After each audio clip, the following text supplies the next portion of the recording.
Well, the Governor's Bay community wants to keep their jetty, but it's 150 years old and in serious need of repair. The cost of replacing the wooden structure is around $3 million. And like many projects across the city, it's unlikely to get funding from the council. But members of the Save Governor's Bay Jetty Trust say it could be saved with a unique cost-sharing concept. And joining me now is Phil Jackson from the Trust. Phil, thank you so much for coming in today. Really do appreciate it.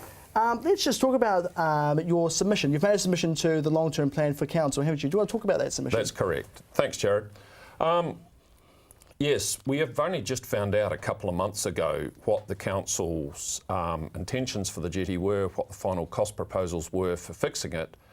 And so we held a public meeting, which was really well attended, and out of that we formed the Trust.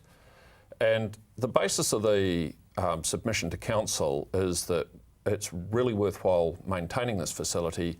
We would like to partner with the council, not only with a cost sharing, but also with a skill sharing, because there's a lot of skills in the bay that we can use. Engineering skills, civil engineering skills, logistics, transport, technology, and we hope that by partnering with the council, using innovative construction methods, we can bring the cost down. Absolutely. I want to talk about the Trust as well, because you were just saying then too with the whole engineering and stuff too. There's a bit of a team on this Trust, isn't there? Do you want to talk about the people that are on the Trust that can help bring this back? Yeah, it's quite an amazing, motivated bunch of people. We've got lots of people there. We've got Simon Mortlock, he's a lawyer. He specialises in obviously the legal aspects for setting up the Trust as a charitable trust. He's guiding us through a lot of that. He's done a lot of projects with charities. Right. We've got Rex Gebby, he's a logistics manager for the Banks Peninsula Transport. We've got Louisa, she's a communications expert.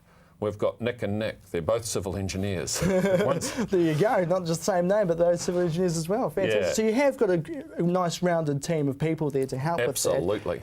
Let's just talk about how important the jetty is to Governor's Bay. How important is it? Well, it's iconic, it's always been there, and we can't imagine not having it. And it's not just Governor's Bay. People use it from all over, from Christchurch. You often see tourists down there, or you did before it was fenced off. There are wedding photos there. It's the only way to access the water when the tide's not in. So there's lots and lots of reasons why we need it there. It's also great to help people recover from after the earthquake. People need to be able to do things together and to have familiar places to go. And rebuilding an old familiar place is a great thing to help in that process. Absolutely. I want to talk about the history of the jetty, because it's 150 years old. How did it all come about? Why was it even built in the first place? Well, simply for access. Back in the day, the water was the main access way. So 1883 was the first jetty that was built. And it was only, I guess, from the photos, I don't know, 8 or 10 metres long. You could get a decent ship up into it, or boat. It was extended in 1915 and again in 1927, and that's when it became 300 metres long. Yeah, absolutely, that's why it's so long to take. So it was very short at the start, and then it's extended more and more as well. But with it being extended more and more as well, it means there's more there's damage now too, isn't it? It makes it even more of it. Let's just talk about some of that damage. Now, I understand there's 53 posts that need to be fixed, and 2 they've disintegrated. Do you want to talk about more about that? Yeah, so the council did a really thorough investigation of it, and 53 piles had to be replaced. They were deemed in imminent danger of collapsing. And I guess they're 100% right, because about a month ago, 2 piles actually collapsed within a week of each other in storms. So it's a bit more precarious than it was. So it's a mix of obviously the damage from the earthquakes, but also just wear and tear too, is it? Yeah, there's a lot of wear and tear on the wood that's been there for 100 years, and the earthquakes didn't help. Has there been any other kind of damage from any other people that have been using it, or has there been anything since the quakes, or what's it just been sitting there? Is it just waiting to be repaired from the report, isn't it? Because they've been waiting on the report from the council, wasn't it? Yeah, the community partnered with the council 15, 18 years ago to do a bunch of restoration, and at that time a lot of planking was restored.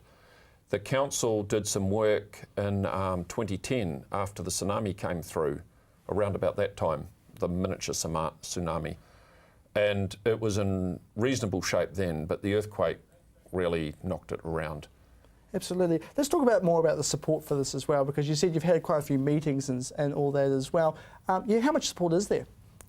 Well, we have over 750 signatures on our petition to save it. There are 25 individual submissions to council to save it apart from ours. And there's only 800 people in Governor's Bay, so there's a wide base of support from outside the community. Yeah, no, definitely as well. I want to talk now about your submission to council. Now, you were saying before, it's not just about the cost sharing. There's some other elements too that you guys can help with to either get the cost down too as well. Do I talk more about that? Yeah, we believe there's construction opportunities and construction techniques that we can use. The council proposal was to put the piles in by barge from sea, which is limited by tides and etc. We believe we can put the piles in from land and use the jetty as a platform so that it's the pile driver will work its way out over the jetty that it's building as it goes. We believe you can use GPS techniques to position the pile driver, which takes a lot of time out of the process. The operator lines up 2 dots and drives a pile instead of waiting for surveyors and all the associated expense and danger with having surveyors around pile drivers. Absolutely. Now, your submission is going to the long-term plan hearings tomorrow, isn't it? It's tomorrow it goes 7:30 tomorrow. 7:30 tomorrow.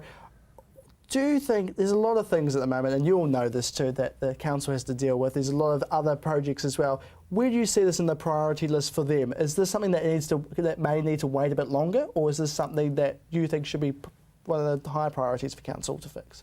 Well, given that 2 piles have fallen over and there's an imminent threat to the jetty from doing nothing, we would like to see that this gets funded in the next 1 to 5 years.